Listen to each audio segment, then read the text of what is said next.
ओम शांति। 3 अप्रैल 1996 की अव्यक्त वाणी में अव्यक्त बाप दादा ने बताया है, सेवाओं के साथ साथ बेहद की वैराग्य वृत्ति द्वारा पुराने व व्यर्थ संस्कारों से मुक्त बनो। सेवाओं के साथ साथ बेहद की वैराग्य वृत्ति द्वारा पुराने व व्यर्थ संस्कारों से मुक्त बनो। आज बेहद का बाप अपने बेहद के सदा सहयोगी साथियों को देख रहे हैं। चारों ओर के सदा सहयोगी बच्चे सदा बाप के दिल पर दिल तख्त नशीन। निराकार बाप को अपना अकाल तख्त भी नहीं है, लेकिन तुम बच्चों को कितने तख्त हैं? तो बाप दादा तख्त नशीन बच्चों को देख सदा हर्षित रहते हैं। वाह मेरे तख्त नशीन बच्चे। बच्चे बाप को देख करके खुश होते हैं। आप सभी बाप दादा को देख खुश होते हो, लेकिन बाप दादा कितने बच्चों को देख खुश होते हैं? क्योंकि हर एक बच्चा विशेष आत्मा है, चाहे लास्ट नंबर भी है, लेकिन फिर भी लास्ट होते भी विशेष कोटों में कोई में भी कोई की लिस्ट में है। इसलिए एक एक बच्चे को देख बाप को खुशी ज़्यादा है। वह आपको है, दोनों को। बाप को कितने बच्चे हैं? जितने बच्चे उतनी खुशी है, और आपको सिर्फ डबल खुशी है। बस आपको परिवार की भी खुशी है, लेकिन बाप की खुशी सदा काल की है, और आपकी खुशी सदा काल है या कभी ऊपर नीचे होती है। बाप दादा समझते हैं ब्राह्मण जीवन का श्वास खुशी है। खुशी नहीं तो ब्राह्मण जीवन नहीं, और अविनाशी खुशी कभी कभी वाली खुशी नहीं, परसेंटेज वाली नहीं। खुशी तो खुशी है। आज 50% खुशी है, कल 100% है। तो जीवन का श्वास नीचे ऊपर है ना। बाप दादा ने पहले भी कहा है कि शरीर चला जाए लेकिन खुशी नहीं जाए। तो यह पाठ सदा पक्का है या थोड़ा थोड़ा कच्चा है?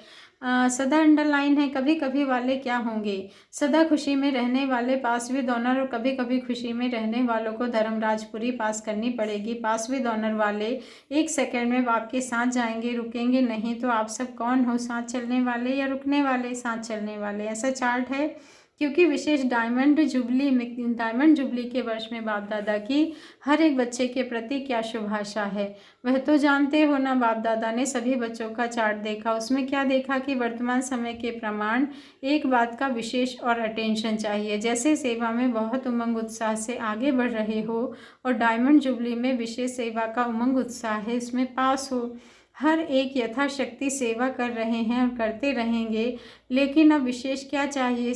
समय समीप है, तो समय की समीपता के अनुसार अब कौन सी लहर होनी चाहिए? वैराग्य की। कौन सा वैराग्य? हद का या बेहद का?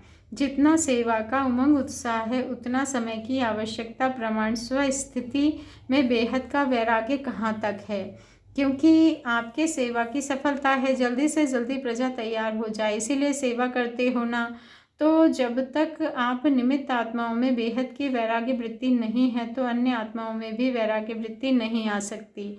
और जब तक वैराग्य वृत्ति नहीं होगी, तो जो चाहते हो कि बाप का परिचय सबको मिले, वह नहीं मिल सकता।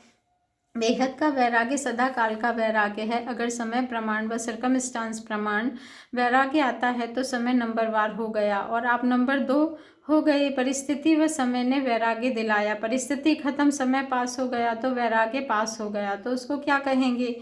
बेहद का वैराग्य व हद का। तो अभी बेहद का वैराग्य चाहिए। अगर वैराग्य खंडित हो जाता है, तो उसका मुख्य कारण है देहभान।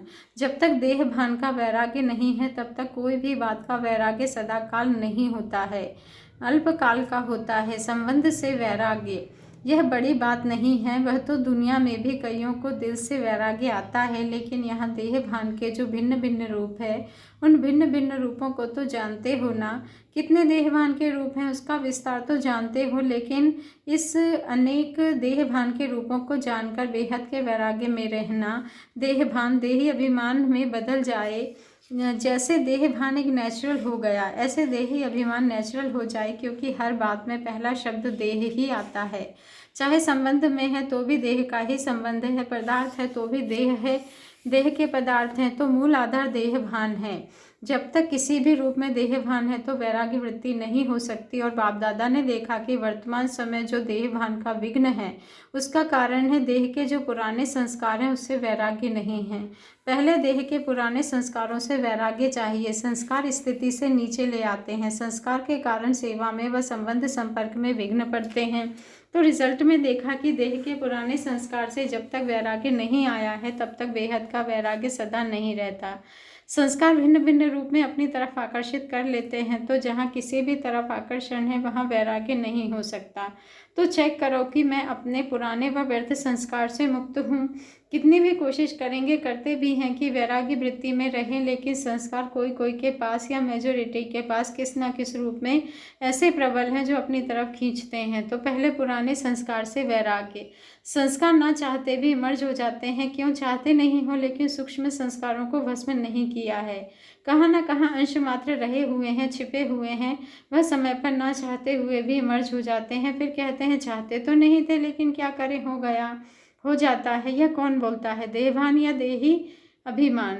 तो बाप दादा ने देखा कि संस्कारों से वैराग्य वृत्ति में कमजोरी है, खत्म किया है, लेकिन अंश भी नहीं है। ऐसा खत्म नहीं किया है, और जहाँ अंश है तो वंश तो होगा ही। आज वंश है, समय प्रमाण वंश का रूप ले लेता है, परवश कर देता है।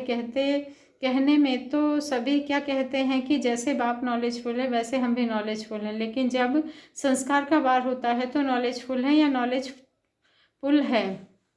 बाबा ने कहा क्या है, नॉलेजफुल के बजाय नॉलेजफुल बन जाते हो। उस समय किसी से भी पूछो तो कहेंगे हाँ समझती तो मैं भी हूँ, समझता तो मैं भी हूँ, होना नहीं चाहिए, करना नहीं चाहिए, लेकिन हो जाता है। तो नॉलेजफुल हुए या नॉलेजफुल हुए। नॉलेजफुल अर्थात नॉलेज को खींचने वाले। जो नॉलेजफुल हैं उसे कोई भी संस्कार, संबंध, पदार्थ वार नहीं कर सकता। तो डायमंड जुबली मना रहे हो, डायमंड जुबली का अर्थ है डायमंड बनना, अर्थात बेहद के वैरागी बनना। बाबा ने कहा जितना सेवा का उमंग है उतना वैरागी वृत्ति का टेंशन नहीं है। इसमें अलबेलापन है, चलता है, होता है, हो जाएगा, समय आएगा तो ठीक हो जाएगा।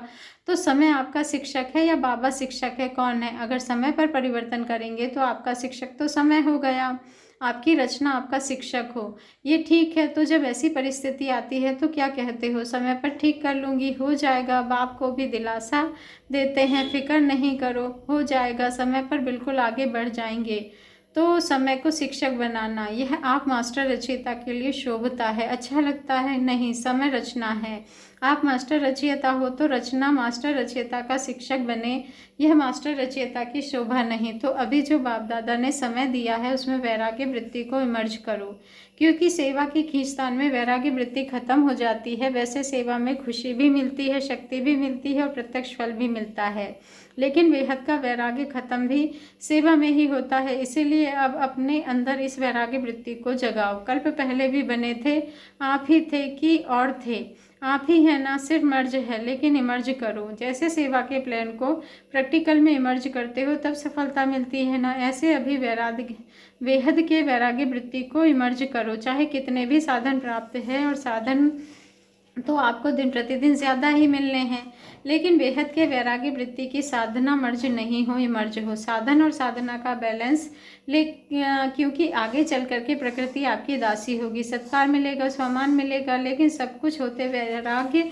वृत्ति कम नहीं हो तो बेहद के वैराग्य वृत्ति का वायुमंडल स्वयं ने अनुभव करते हो कि सेवा में बिजी हो गए हो। जैसे दुनिया वालों को सेवा का प्रभाव दिखाई देता है ना, ऐसे बेहद के वैराग्य वृत्ति का प्रभाव दिखाई दे। आदि में आप सभी की स्थिति क्या थी? पाकिस्तान में जब थे सेवा नहीं थी, साधन थे, लेकिन बेहद के वैराग्य वृत्ति के वायुमंडल ने सेवा को बढ़ाया। तो जो भी डायमंड जुबली वाले हैं उन्हों में आदि संस्कार है, अब मर्ज हो गए हैं। अब फिर से इस वृत्ति को इमर्ज करो। आदि रत्नों के बेहद के वैराग्य वृत्ति ने स्थापना की, अभी नई दुनिया की स्थापना के लिए फिर से वही वृत्ति, वही वायुमंडल इमर्ज करो।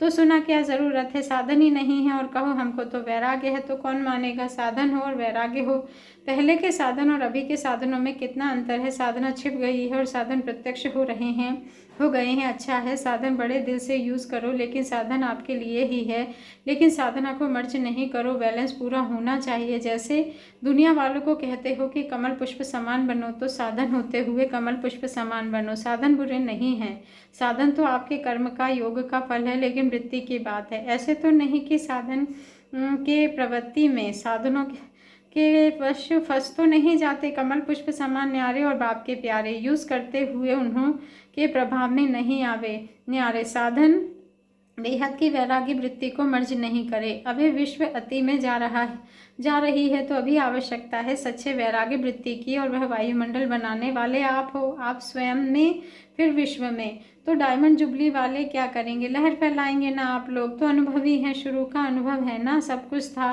देसी घी खाओ जितना खा सकते, फिर भी बेहद की वैराग्य वृत्ति। दुनिया वाले तो देसी घी खाते हैं, लेकिन आप तो पीते थे।